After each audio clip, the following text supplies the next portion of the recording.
اللہ ताला ने कुरान पाक में ये इरशाद फरमाया है, ए ईमान वालों अपने सदक़ात को एहसान जतला कर और तकलीफ़ देकर उस शख्स की तरह ज़ाया ना करो जो लोगों को अपना माल दिखाने के लिए खर्च करता है। इस आयत से हमें 3 ऐसी चीज़ें मालूम होती हैं कि जो आपके सदक़े को, आपकी खैरात को, आपकी माली मुआवनत को ज़ाया कर सकती हैं। उनमें पहली चीज़ है एहसान जतलाना। यानी अगर आपने किसी गरीब, किसी मिस्कीन, किसी यतीम की मदद की हो तो आप उस पर एहसान जतलाएं कि मैंने तुम्हें दिया था, तुम्हारे ऊपर खर्च किया था। तो इस तरह नहीं करना चाहिए। जब आपने अल्लाह की राह में एक दफ़ा माल अल्लाह की रज़ा को हासिल करने के लिए दे दिया तो बस फिर उसे भूल जाएं, उसका ज़िक्र मत करें दोबारा। और दूसरी चीज़ जो सदक़ात को ज़ाया कर देती है वो है किसी को तकलीफ़ देना। कोई मुस्तहिक हो, कोई गरीब हो, अगर आपने उसकी माली मदद की है तो माली मदद करने के साथ साथ आप उसको बातें सुनाएं, उसकी बेइज्जती करें।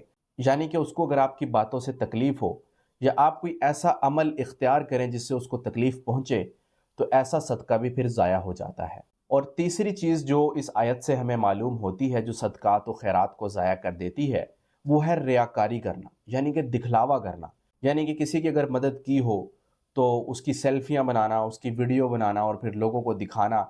और इसी तरह अगर सदक़ात वगैरह दिए हों, ज़कात दी हो, कोई माली मुआवनत की हो तो बड़ापन ज़ाहिर करते हुए दोस्त अहबाब में बैठकर ज़िक्र करना कि मैंने तो इतने पैसे दिए हैं वहाँ पे, इतने पैसे मैंने उसको दिए हैं।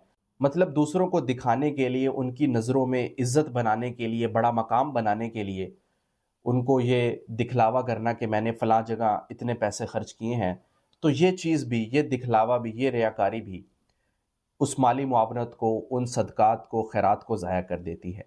तो जब भी आपने सदका, ज़कात, फ़ितराना वगैरह कुछ भी देना हो तो अल्लाह की रज़ा के लिए उस शख्स को दें और देकर भूल जाएं। और ऐसी बातों से बचें कि जिससे उसको तकलीफ़ हो या ये मालूम हो कि आप उस पर एहसान जतला रहे हैं, रियाकारी मालूम हो आपके अंदर, तो ऐसी बातों से बचें और इंतहाई प्यार मोहब्बत से और आजिज़ी से उसकी मदद करें ताकि अगले बंदे को कोई शर्म महसूस ना हो।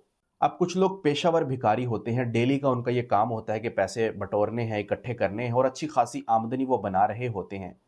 तो अगर आपका दिल नहीं मानता उनको देने पे तो मत दें, बल्कि ऐसे अफराद को ढूंढें जो कि मेहनत कश हों, मजदूर हों, मेहनत करते हों, खून पसीना एक करते हों। और ऐसे लोग जो कि गरीब हों, तंगदस्त हों, लेकिन मांगने में शर्म आती हो उन्हें और वो मांगने में आर महसूस करते हों, लेकिन उनके घर के हालात अच्छे ना हों, तो ऐसे लोगों की मदद किया करें। बहुत सारे लोग ऐसे होते हैं, इनको फोकियत दिया करें। और ऐसे लोग आपको अपने रिश्तेदारों में भी मिल सकते हैं, आस पड़ोस में भी मिल सकते हैं। कोई और भी हो सकता है कि जो लोग मांगने में शर्म करते हों, आर महसूस करते हों और अपनी इज्जत नफ्स की वजह से वो मांगते ना हों, तो ऐसे लोगों को ढूंढकर उनकी मदद किया करें।